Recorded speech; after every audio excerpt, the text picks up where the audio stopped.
Hello and welcome to this match between Coven Dancers and In Grave Danger. For the Coven Dancers we have three blitzers, Alison, Mary and Stephanie. The rest are all linemen, Hazel, Christina, Haley, Joe, Caroline, Nikki and Monica. In the back we have Brian the Witch Elf. And for In Grave Danger we have Damp Bones, Dry Bones and Daniel. We also have Ilo and Supremacy, the two whites. They're good because they're block. We have Nito, the other skeleton. We have Mausoleum and Tutankhamun, the two mummies. And then we have Tom, Dick and Harry over here. Okay, so this match got off to a relatively explosive start for a match between Dark Elves and Necromantic Horrors, with the Dark Elves going up the right wing, taking out the white on the route, and then proceeding to knock down all of the skeletons. After knocking down all the skeletons, they forced themselves into a more defensive position and picked up the ball with the Witch Elf.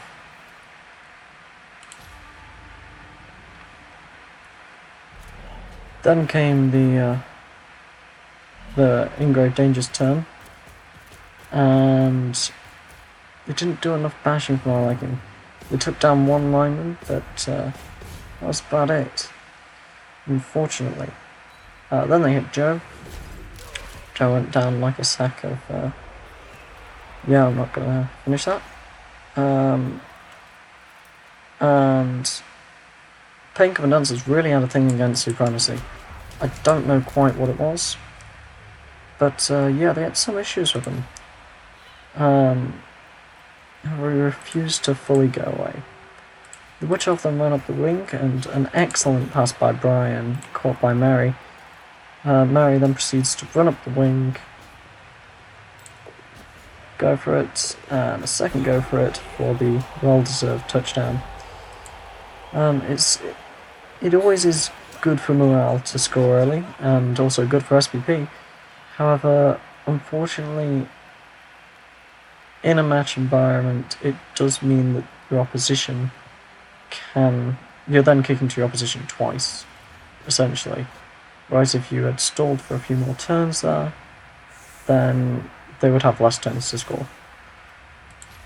Setting up again, quite a weird formation for the Dark Elves here. They've kind of just put Brian at the back, trying to protect her.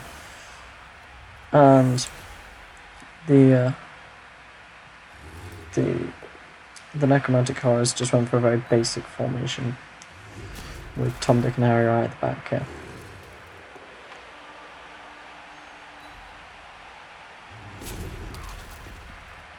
They proceeded to take out two of the three linemen, and pick up the ball with the Ghoul. The Ghoul is useful for carrying the ball because it has dodge, which means it can dodge out of tackle zones and have a free reroll on that. And also because it makes it just slightly harder to take down, especially against a team like this with no tackle.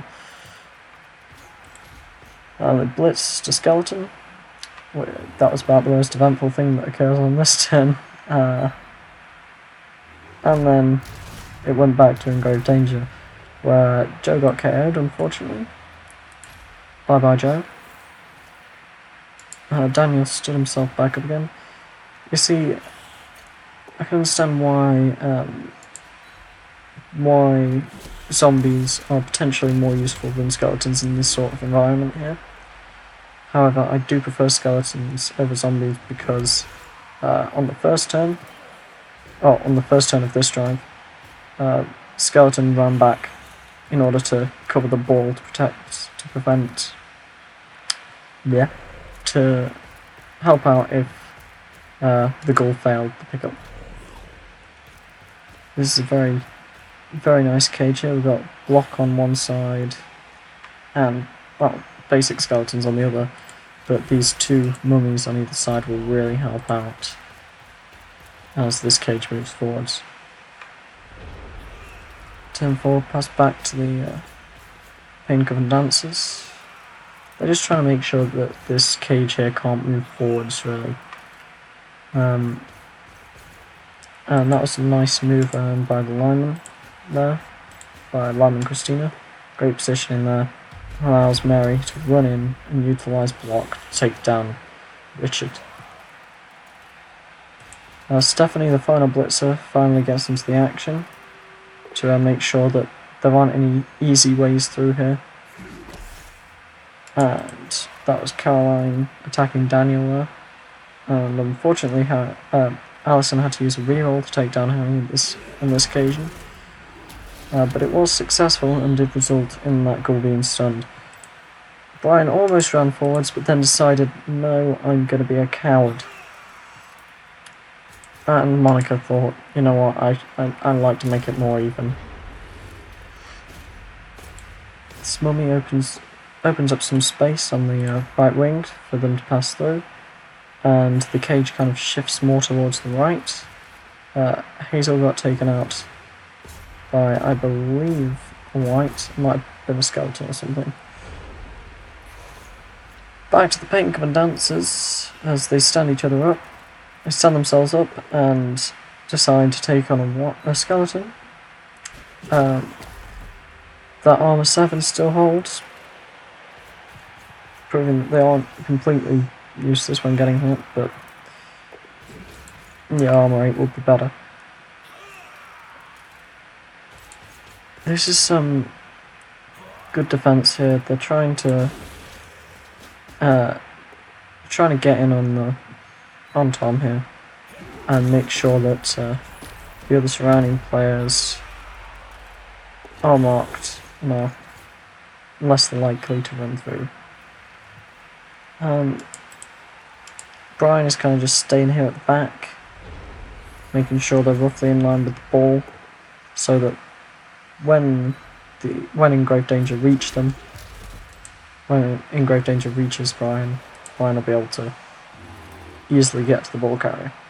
Well, easily in air quotations, really. A lot of blocks are about to go down here, I feel. So, something happened there. So a lot more, yeah. Knocking Hazel out of the way, so that frees up Ilo, and this side of the pitch here, this little pocket over here. Alison is over here now. This could be worrying because when it comes to dark elf, when it comes to any sort of elves in general, if you just let one be, just somewhere in your half, there's a chance they can turn it over past someone and they're off. With that RG4, it just makes it too easy for them to run away with the ball. Instead, Alison is choosing to go after Richard, which is proves to be pretty much useless. Just pushing back Richard. I mean, they get a tackle zone on Tom, which is kind of useful. The Dark Elves are just kind of regrouping here and forming more of a baseline to prevent the Necromantic Horrors from getting past them.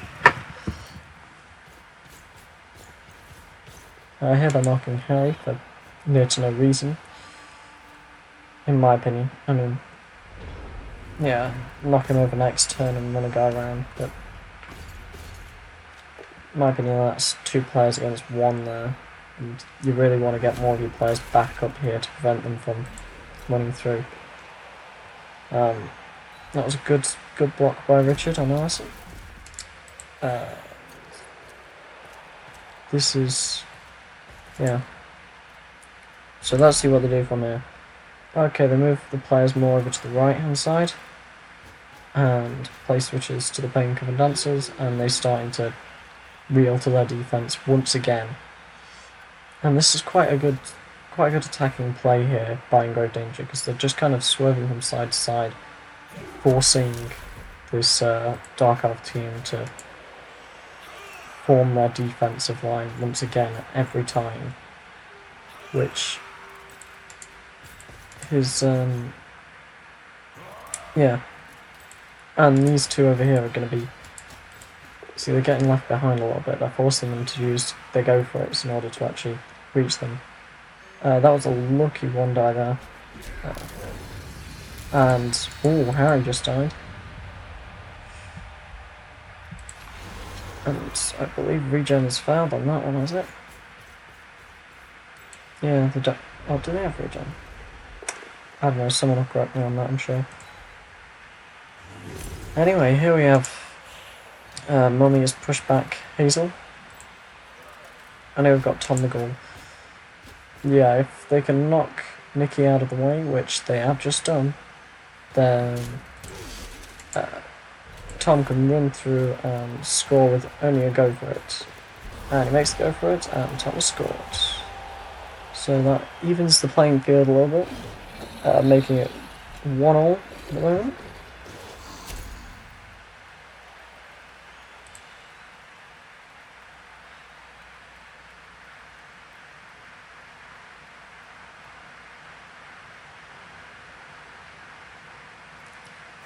So the Dark Elf moment doesn't come back, and I don't think the Engraved Danger actually had any stuns to begin with. So the Pain Coven Dancers have gotten, I believe they've gotten quick snap there. So they've just moved themselves into a position where it makes it easier for them to block all these skeletons. Thick Skull is a useful skill a lot of the time, not prevented him from getting KO'd.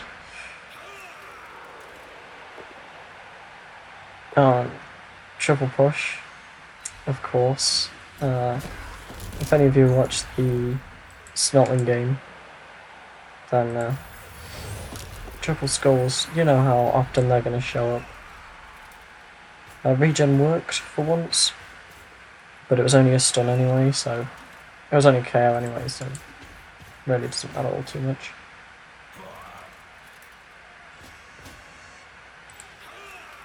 And I believe the Blitzer might be about to fight this.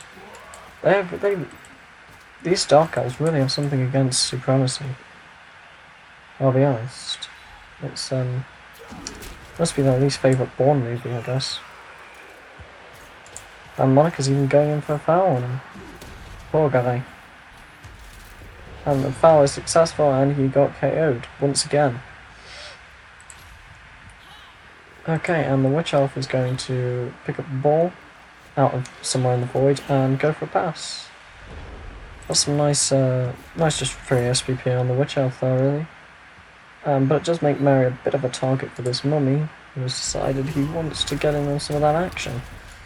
And Mary, because of it, has unfortunately got badly hurt. Not horrifically injured. She'll be back for the next game. She'll be alright, folks, but yeah, definitely injured. That evens up the scales of the number of players in each team, as both players KO'd team members come back, and the Dark Elves have got an extra reroll this half. So 2 blocks in, and one of the Dark Elves is back and KO'd, and another one just got injured. What is that injury? It is a miss next game. So whoever gets the Dark Elves next game, they're going to be down alignment, and whoever gets the Engraved Danger next game, they're going to be down a ghoul. Don't really want to be down a ghoul, but they do have 3. They did have 3 to start with. And I think really 2 is about as much as you need, really, to get by with Necromantic Powers. Although I'm no real expert on the team dynamics as a whole anyway, so. Here we have Tom's going to run up, so that I'm assuming Richard's going to pick up the ball. Yep. He does it first time as well. No need for one of their rerolls. Monica's seen Tom and figured, you know what, this looks like a target practice right here. But then they noticed dry bones on this wing and they've gone, no. We want to punch dry bones instead. But unfortunately they've only managed to push him back a little bit. Which doesn't really open up the gap they wanted for Christina to run through and run him down. And they're really going on this one wing. I don't think that'll pay off quite as well as they think here. I don't know quite what they're doing, because the ball seems to be more over on the left side here, so I don't know why they're going over to the right. Yeah, if I were them, I'd hand it off to the white and see if he can run up the pitch with it. Oh, now they're going for blitz action on Caroline here, utilising the block to just knock him down. And then Tom's going to do a nice little block here. Ooh, Monica just got injured. That's going to be some nice SVP for that goal. Already one touchdown in, I believe. Yeah. So that's 5 SVP for him. And we missed that. It's badly hit, so no long-term effect. Fortunately for the Dark Elves. They won't be missing another lineman next game. Mausoleum is going to slowly meander this way across the pitch. I don't quite know what's going on with this here. This is very odd that they've decided they're going to all just run down what I would perceive to be the wrong side of the pitch. But okay.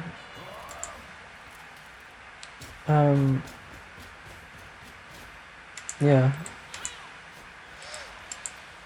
I don't know what this Dark Elf team's game plan is, I'll be frank. Aside from protect the Witch Elf at all costs, I don't quite understand what they're doing. But it seems to be working, as Daniel has got stunned, and Stephanie has managed to somehow get away with it. Caroline, not so well though. Instead getting knocked down by, I believe that's Tom the White. Joe the Lineman is going to be punched in the face. I'd have done it using the mummy, so that just proves that I shouldn't be playing this team. This block came into effect very well there. Okay, so they're moving forwards a bunch of their players. This is kind of a lot of boring stuff. And yeah, as you could expect, they moved everyone forwards a little bit. Okay, so Joe just managed to escape. And here's where Brian's finally going to do something. Oh, no, Brian's not going to do anything at all. I am starting to question why the Witch Elf is even on this team. If you're not going to use the Witch Elf, you might as well save yourself the, what is it, 110,000? And I mean, if you're going to get away with one-die blocks like that, you shouldn't be getting away with as many one-die blocks as they're trying to do here. And that white is trying to jump the gun there. And oh, there goes a blitzer. Ooh, that's bad. They have not got an apothecary. Yeah, that's going to really put them down. And, oh, to add insult to injury, they've now got that zombie they wanted. I guess he's going to be stood on the line from now onwards. And, oh, did they score? I believe they may have. So, Skeleton has taken down the lineman. Once again, I believe that is, was that a mausoleum meandering across the pitch. And Richard is definitely in range. 1, 2, 3, 4, 5, 6. 2 go for it, and he's going to have to re-roll that second one. That's, yeah, that's 2-1 to in grave danger at this point. And that's Richard with a touchdown. That's a touchdown on each of the 2 remaining goals. So, it's definitely positive.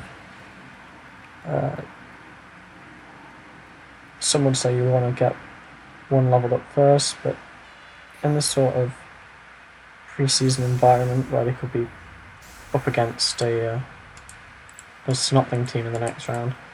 Yeah, you want to get it evenly distributed so everyone's almost there. At which point you can just hit everyone over the bar at the same point in time. You don't have to really worry about... You know, you might not have to worry about the next game.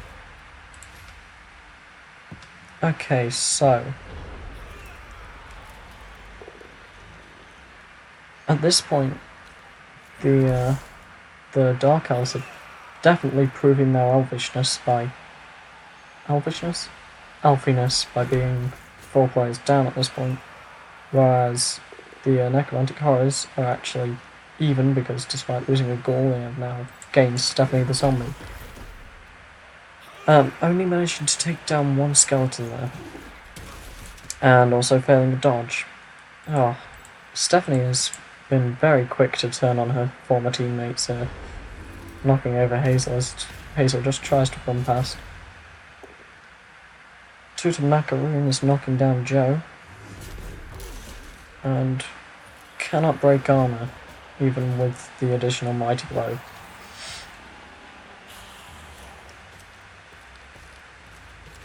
Okay, I'm assuming Caroline's probably going to get a punch in the face in any second now. Oh no, this skeleton's already moved on. He only had to stand up. So it's already going to be positioning things. Okay. So, play hands over to the Painkiller Dancers. And it appears as though they're going straight for Ilo. They do not like these whites.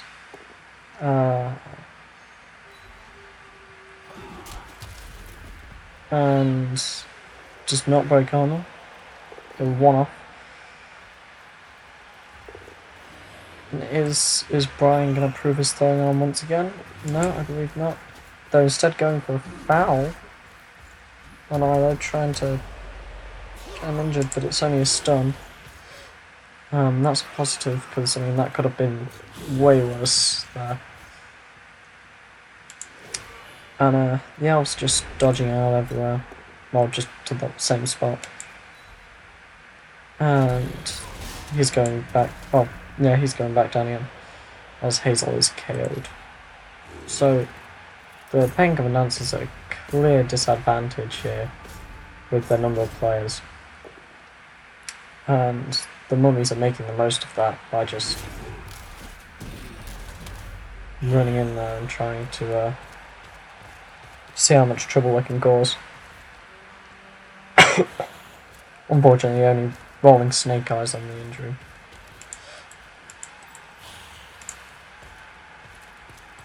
So for now, it's just going to be positioning things around. Oh, good.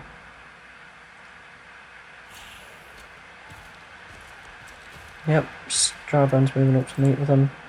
And if I were him, I'd keep Richard back a little bit. Yeah, keep him a bit away from the fight, because you don't want to lose another Ghoul.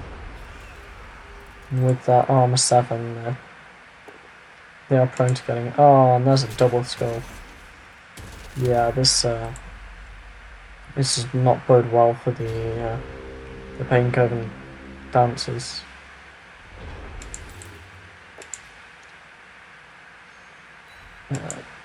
Joe's going to get knocked down here. He's probably going to get followed by another 2 knockdowns, Christina and Haley. Christina only getting pushed back, but she can get pushed back into a Mummy's punch, which is... Yep, that'll knock her down.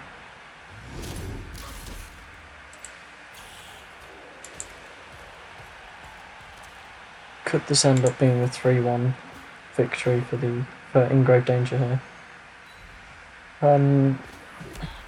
Doubt it, because Brian's clinging onto that ball for dear life. Brian really doesn't want to lose that. He really doesn't want to concede another touchdown here.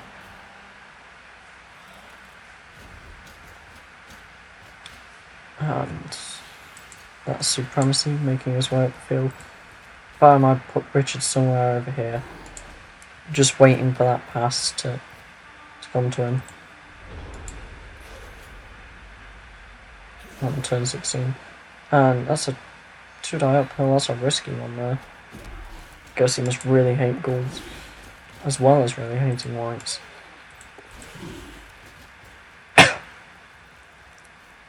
And you've got to say it's... Brian's just trying to get some extra SPP here, but it's not going to work out for him, unfortunately.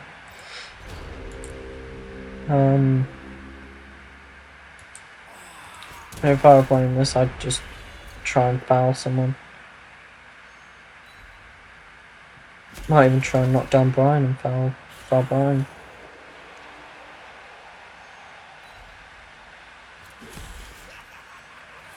That or try and get the ball, get it off to Richard and have Richard score, because that'll give him a level up here.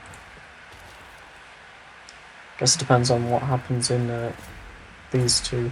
Well, it depends on who you're going to actually blitz. And they've opted to blitz the Witch Elf, and they've rerolled that one because it didn't come up with exactly what they wanted.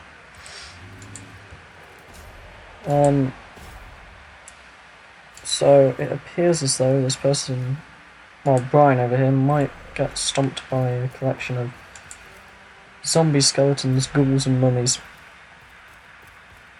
Maybe even a white as well, if he can make his way over there, can he?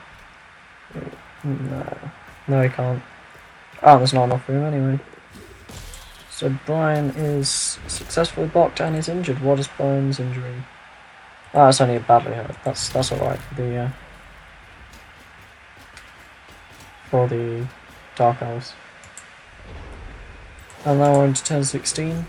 You've got to say it's all over for the Dark Elves here, because I'm pretty certain it is. They can't actually make it to the line, but they'll be fine with just knocking down Supremacy one more time. Just once more. Supremacy and ILO. And, looks like they're going for a foul on Supremacy once again, fouling these whites. And the ref has finally noticed, but it was all too late, as that concludes the final end of the match. Brian got the SPP. I'm sure Pain Coven announces that's the play you wanted to get the SPP there, because once Witch Elves can start to level, once they can get themselves block as an extra skill, they do become much more dangerous. And Tom got the SPP for MVP for Ingrave Danger, which is definitely a positive for him. I know that Tom will be very happy to have got that, as he really appreciates being told that he's done a good job. And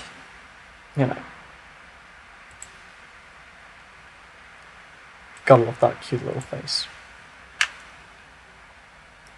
Oh, Andy's taken an agi up with that. That's a very dangerous ghoul right there. And Brian has taken block as I recommended. Not that the coach can hear me right now. Anyways, that was Ingrave Danger versus Pain Coven Dancers. I hope you enjoyed.